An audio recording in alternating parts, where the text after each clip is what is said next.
Hello everyone, my name is Sarah Wyman Grover, and I write under the name S.L. Wyman, and welcome to S.L. Wyman's Rock and Writing. I talk on this channel a lot about different aspects of books, writing, tarot, music, and pretty much all things nerdy. Forgive my voice, it's a little earlier than what I'm used to filming, simply because I didn't have a chance to do it yesterday like I wanted to, so I'm going to have to get this out of the way before work. Hopefully things will not be or seem too rushed or, less in quality because of it, because I will immediately have to upload this afterwards to make sure you guys get this video today. But either way, if there should be any unintentional dip in quality, I apologize. Yes. My little kitty goblin says hello to you all. But this is my series on the Starman Tarot. I'm doing this as a study on the YouTube channel and the Facebook page Abundant Life Tarot. And Kim, who is the proprietor of both, is an awesome person. I highly encourage you to give her, some time, Her and I would both appreciate any subscribe, shares, comments, or any engagement you can give us. If you're not subscribed, please do. And please check for the bell icon. All that wonderful stuff that makes the YouTube algorithm happy. If this is your first time here, welcome.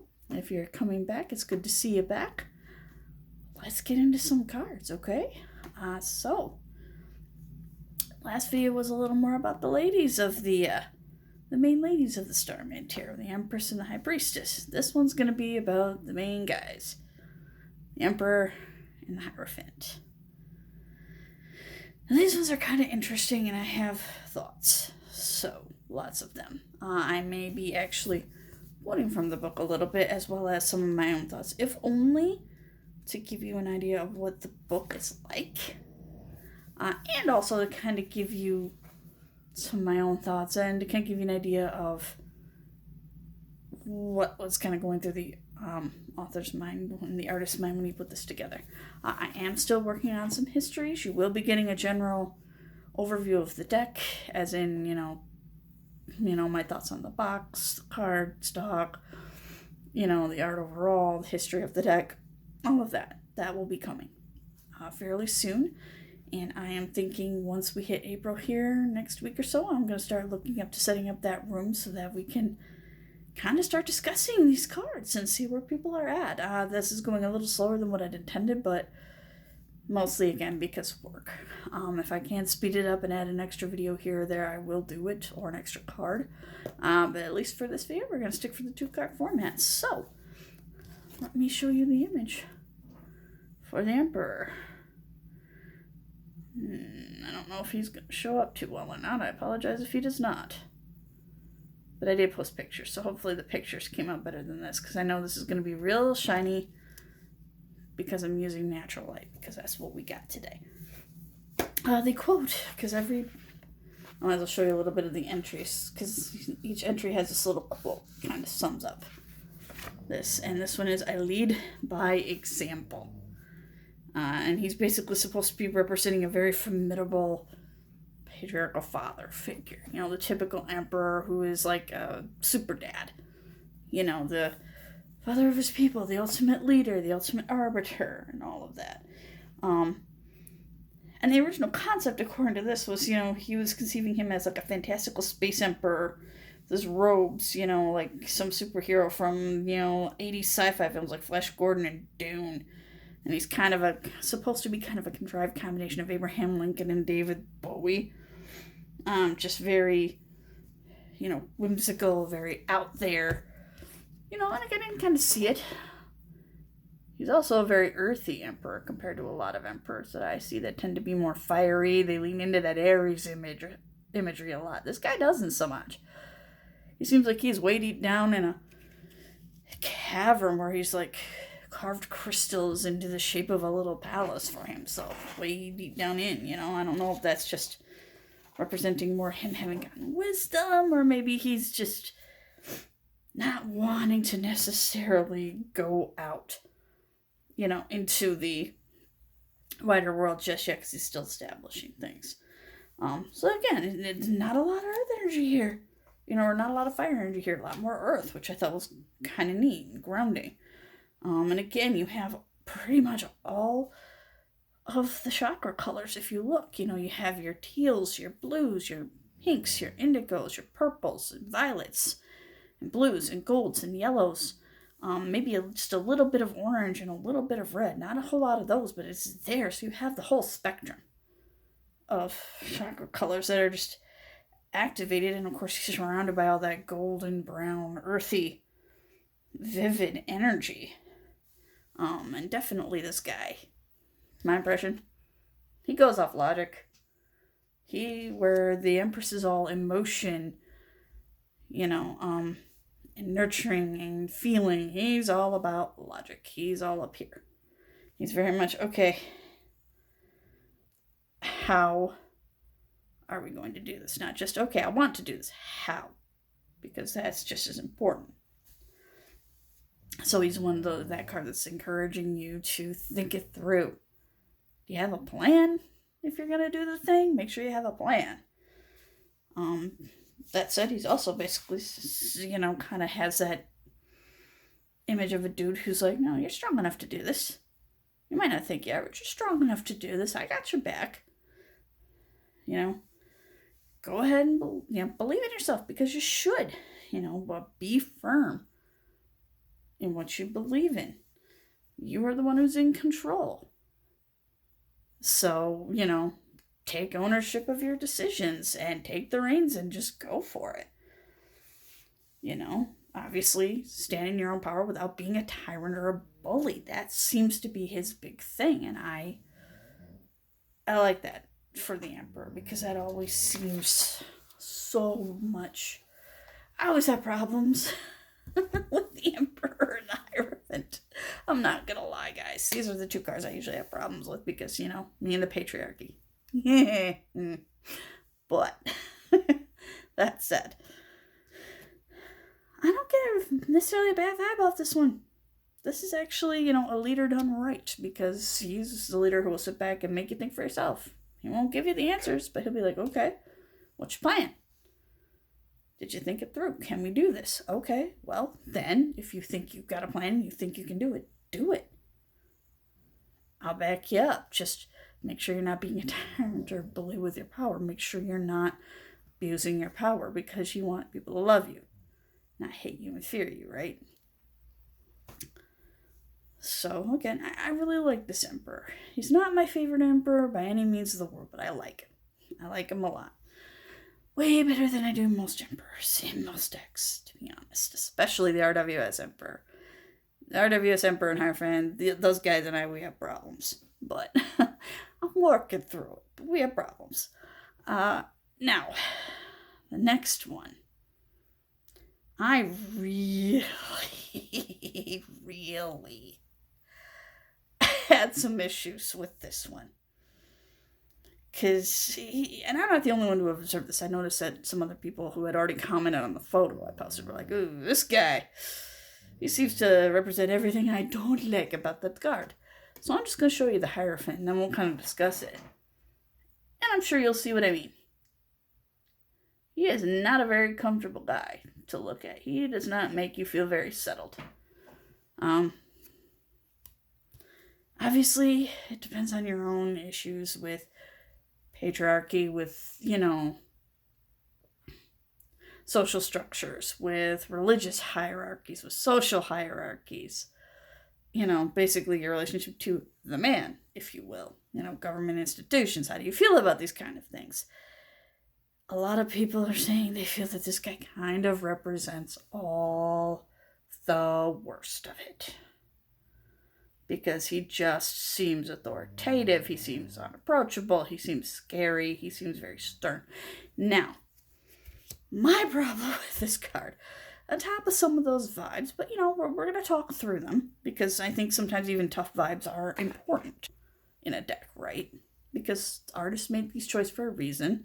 Not every card is meant to make you comfortable. Sometimes you have to work through that energy, and I think that's important to not shy away from that. But I'll get this out of the way because it's kind of funny. The trouble I have is not the energy of the card. It's affected my own little brain because it kind of looks like Rasputin. The old Russian advisor to the Tsars and the Tsarina. The last Tsar and the last Tsaritsa who wound up dead. And part of it was because they were associating with this guy, with Rasputin, who was a monk, a holy man. Air quotes. We don't really know exactly what he did in some instances. We do know he had a lot of charisma. He really was good at getting followers. And he seemed to be able to perform miracles. Whether or not this actually was a miracle or just coincidence, you'll be the judge. But I can't help but think of Rasputin. And then, of course, the song from way back in the 70s from Boney M. Rasputin pops into my head. So I have a hard time.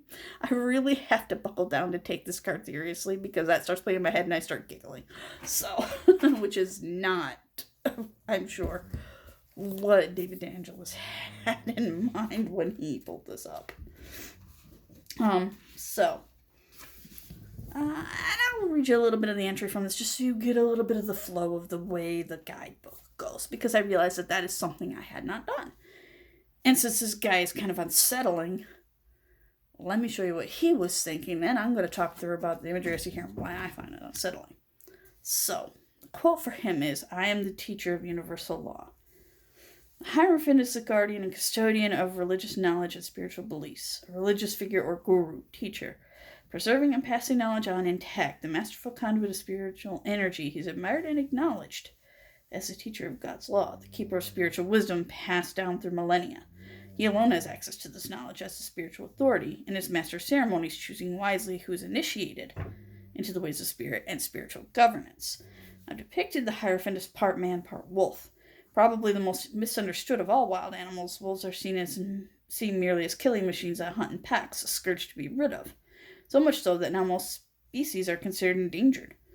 Wolves, in fact, are extremely gregarious. They mate for life, have strong family bonds, a clear clan structure, and deflect conflict where possible. Though their clans are highly organized, they're truly free spirits, a symbol of the night seen howling at the moon. They represent the lonely path of journeying within to learn and discover our inner power and strength.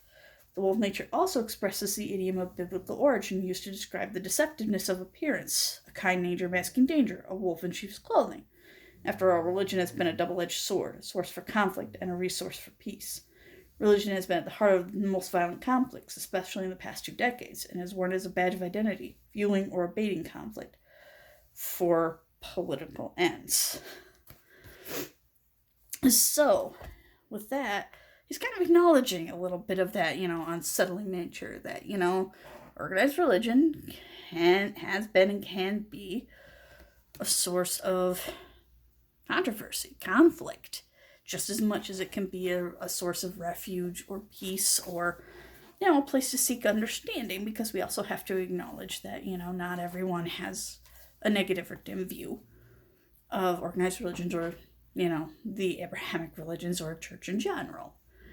As an institution, some people find it comforting and, have a congregation that is very positive and makes positive force in their life. So I do want to pause and acknowledge that before I continue on, and not just throw out some of my own baggage where that's concerned, because, I need to acknowledge the other side of the fence too. That, I need to acknowledge that religion and spirituality are an important part of everybody's lives, right? And I don't want to exclude anybody or make anybody feel like I'm just sitting here bashing on something that they think is very important. I'm just going off the book and the symbolism and how the card makes me feel, but some other people might disagree.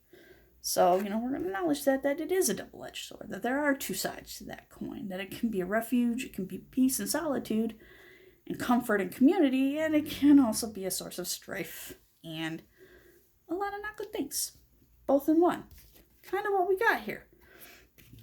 So, obviously the first thing in that card that you're going to see is all the gold, purple, all that color royalty just everywhere. So lots of solar plexus, lots of crown chakra, lots of third eye, a little bit of blue for throat and communication, lots of green for the heart. but it's kind of caged behind the gold. So he's kind of putting his gut and his his knowledge and intuition over his heart, over his instincts there. But he has lots of chakra energy there, open and activated. He's got lightning coming from this guy to invigorate him and get him moving. Lots of impulsive inspiration, and he's really wired into his higher self. So he's supposed to be the guy embodying the teacher, right? The law, tradition. And again, I did note down lots of Rasputin vibes with a bit of, don't just blindly trust religions, government institutions, or, basically don't believe everything you read. Don't believe everything, that you're taught by rote that's repeated to you. Think for yourself a little bit. And basically saying, okay, find yourself a safe space while still questioning your social institutions. Hold them to a higher standard. You may need to, can, and should break from the establishment if it's corrupt and no longer serves you. This energy is very much we're about tradition. We're about doing things, in a traditional way. We're about doing things in a conservative, very, kind of same way it's done. But we're also because remember, this deck is highly connected to music, and punk was up and coming when David Bowie was big. Punk and metal, which are both all about fighting the establishment. They're all about questioning the establishment. They're all about thinking for yourself. Not letting, teachers, gurus, religion, government institutions, don't let them think for you. Question them. Hold them to a higher standard. Make them explain themselves and hold themselves accountable when they do things wrong.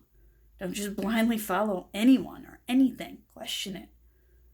Use your own best judgment, because in the end, you're the one who's going to have to shoulder the responsibility for whatever decisions you make. You can't just say, well, devil made me do it. Or, I did it because a religion made me do it, or I did it because a leader told me to do it. Ultimately, you're the one who has to live with your conscience. So you have to make those decisions. And I think that's kind of the energy that's going through here. Although, because of that nature, I'm really, really interested to hear more of what you guys have to say about this. Because obviously, like I said, I have thoughts. I have a lot to say about this.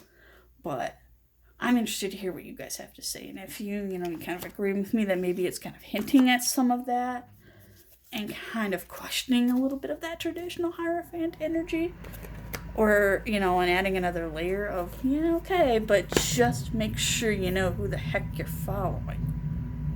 Be careful whom you choose to follow as a cult of personality or a leader. And be careful those you choose to put in a position to give you advice like that, because, well, they may not be all they're cracked up to be. So, with that, I thought that was wonderfully thought-provoking. But, I'm very much looking forward to seeing if you guys have anything to add to it. But on that note, I'm going to let you all get about your day. If you made it this far, I appreciate you. I hope you're enjoying this series. And I hope I've at least given you something to think about while I'm showing you interesting art and imagery. Hopefully, maybe at least interested you in appreciating the deck, even if it's not one you're going to add to your collection. To all those who have subscribed to the channel, thank you very much. And to those who are here for the first time, if you'd like to, please, let me know what's up. Give me a like, comment, all of that. I would love to engage with you all. If not, I'm just glad to hear from you. I appreciate you having watched this, and hopefully we'll see you again real soon, okay? You guys have a great day wherever you're at, and please be safe, and have a good one. Bye.